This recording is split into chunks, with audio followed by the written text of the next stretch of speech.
Bonjour et bienvenue sur cette petite vidéo sur la définition, enfin les définitions et les notions sur les ensembles. Voilà, donc définition déjà pour commencer, qu'est-ce qu'un ensemble? Un ensemble c'est une collection ou un groupement d'objets distincts. Voilà, donc c'est quelque chose qui regroupe un ensemble, plusieurs objets distincts. Et ces objets se nomment les éléments de cet ensemble. Voilà. Vulgairement, si je fais quelque chose d'assez rapide, de manière visuelle, hop, ici je fais une petite bulle dans laquelle je vais donner un nom. Par exemple, ici la bulle, je vais noter K. Voilà, dans cette bulle K, je vais avoir des éléments qui sont aussi représentés par mes croix. Et ça va être par exemple les éléments 1, 5 et 8. Donc j'ai trois éléments distincts, 1, 5, 8, qui sont des chiffres, qui sont dans la bulle K, donc qui sont les éléments de cet ensemble K. Autre définition. Si A est un élément de E, on dit que A appartient à E. Et on note ça d'une certaine façon. A appartient à l'ensemble E. Bien sûr, si on a l'opposé de l'appartenance, donc la non-appartenance, si B n'est pas un élément de E, on dit que B n'appartient pas à E et on note B n'appartient pas à E, avec ce fameux E barré, voilà, qui fait la différence qu'on a déjà vue. Alors maintenant avec un petit exemple, parce que c'est toujours bien de rappeler comment on peut voir ce genre de choses. Donc on va se donner quelque chose de très basique, c'est-à-dire que je vais me donner un élément, ici, que j'ai noté E, une bulle, tout en long. Ça c'est mon ensemble E. Alors généralement il faudrait que je me donne deux ensembles. Ici je prends on va dire des largesses, vous m'en excuserez. Les matheux pur jus s'arracheront les cheveux, mais là c'est juste pour faire un distinguo et que celui-ci soit bien compris tout de suite.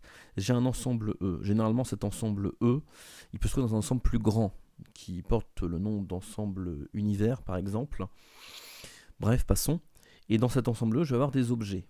Alors des objets ici, tac.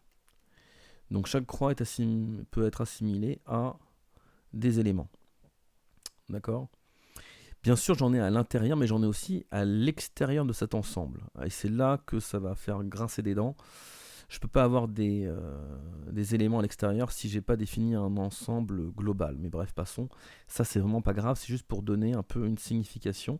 Ici, je vais avoir des lettres. Donc, je vais avoir mon A ici, mon B, C, D, E, F, G, H, I, J. Et ici, je vais noter K. Alors, cette chose-là, qu'est-ce qu'il y a ? Il y a deux choses. La première, il y a la croix. La croix symbolise ici un élément. Un élément. Donc, ça, ce sont les éléments. Les éléments. D'accord ? Très important. Et vous avez le cercle avec ce petit E juste à côté qui définit ici l'ensemble E. L'ensemble E. Et donc, tout ce qui est dans le cercle appartiendra forcément à l'ensemble E. Et tout ce qui est à l'extérieur du cercle ne sera pas dans la zone délimitée par cette barrière qui définit vraiment l'ensemble E, ce qui appartient à E. Et donc là, vous avez bien cette petite chose. Les lettres, je ne les ai pas placées au hasard. Si vous regardez le A ici, vous regardez ce point-là, le A, bah ici, je sais que mon A, il est dans E, donc j'ai bien A appartient à E, ce que j'ai noté juste avant. Maintenant, si vous regardez votre B, qui est juste là, et bien B, vous voyez qu'il est à l'extérieur de ce qui définit mon E, donc il n'appartient pas à E, il est extérieur à E, donc il n'appartient pas. Voilà. Donc j'espère que vous me pardonnerez cette petite largesse, mais c'est vraiment juste pour bien comprendre cette notion d'appartenance ou de non-appartenance à. Très important. Une remarque qui n'en est pas moindre. Un ensemble est dit vide lorsque celui-ci n'a aucun élément. On le note soit deux accolades fermées, voilà, soit un rond barré. Donc ici, si j'avais envie, juste par plaisir, on va le faire en violet. Donc, ce qu'on va appeler l'ensemble vide, cette chose-là ou cette chose-là. Alors généralement on la note avec le rond barré. Par exemple, je pourrais dire que cette chose-là, ici, c'est, alors je vais la noter où? Je vais le noter comme ça, tiens, par exemple, ça c'est l'ensemble vide. Vous voyez, là j'ai aucune croix, j'ai aucun élément, donc il n'y a rien dedans. Voilà, très important. Donc ça c'est plutôt de la notion du vocabulaire. Ensuite, on peut définir un ensemble en extension ou en compréhension. Très important. En fin de compte, un ensemble peut se définir de deux façons. Soit vous allez le définir en extension, c'est-à-dire vous allez avoir le listing, une liste de tous les éléments qui sont présents dans l'ensemble. Soit, donc ça peut être assez long, si vous avez beaucoup de choses, et si vous en avez une infinité, on va plutôt le définir en compréhension, c'est-à-dire on va avoir une propriété mathématique généralement qui va caractériser les éléments présents dans l'ensemble. Je m'explique. Si ici, je vais me poser deux ensembles, pour bien définir, ici, de ce côté-là, je vais noter l'ensemble, tu vois, un peu de couleur quand même, ça va changer. Je vais ici noter l'ensemble, ici l'ensemble E. Cet ensemble E-là, vous avez plusieurs éléments, vous avez A, B, C et D. Et vous n'avez que 4 éléments. Donc on va le définir en extension, c'est-à-dire on va dire que l'ensemble E, il est égal à, et là j'ouvre mes accolades et je vais mettre en fin de compte tout ce qui est important dedans. Donc il y a A, il y a B, il y a C, il y a D, et je vais refermer mon accolade. Donc là j'ai défini un ensemble par extension, enfin en extension plutôt, un ensemble E qui est composé de 4 lettres A, B, C, D, donc de 4 éléments A, B, C, D. Voilà. Maintenant en compréhension, un peu plus subtil.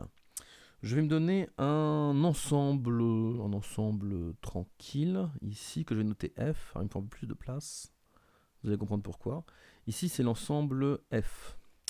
Et ici, j'ai quoi? J'ai 0, 2, 4, 6, 8, 10. Et ça va continuer comme ça, aussi loin que j'en ai envie. Je mets 3 petits points pour vous dire qu'en fin de compte, l'ensemble F ici, il est infiniment grand, d'accord? Donc ça c'est une chose assez intéressante. Donc ici c'est quoi F? Ben F, je vais le définir par compréhension, enfin en compréhension, c'est-à-dire ici je n'ai que des nombres positifs, des entiers positifs, c'est ce que je vois, et pairs. Donc il faut que j'arrive à définir l'ensemble des entiers positifs, donc des entiers naturels, pairs. Alors ici je vais poser quoi? Je vais dire que mon F, l'ensemble F, il est égal à, ouvrez l'accolade, et je vais dire que ici, mon nombre x est un entier naturel tel que x est pair. En soi, c'est pas con, voilà. J'ai dit que mon x doit être un naturel, et qu'en plus, il est pair. Donc je vais avoir 0, 2, 4, 6, 8, 10, comme ça jusqu'à l'infini. Ça va, hein, ça le fait, ok, pourquoi pas. Une chose plus jolie, moi j'aurais préféré par exemple dire que f, je peux le dire d'une autre façon, f, ça va être quoi? Ça va être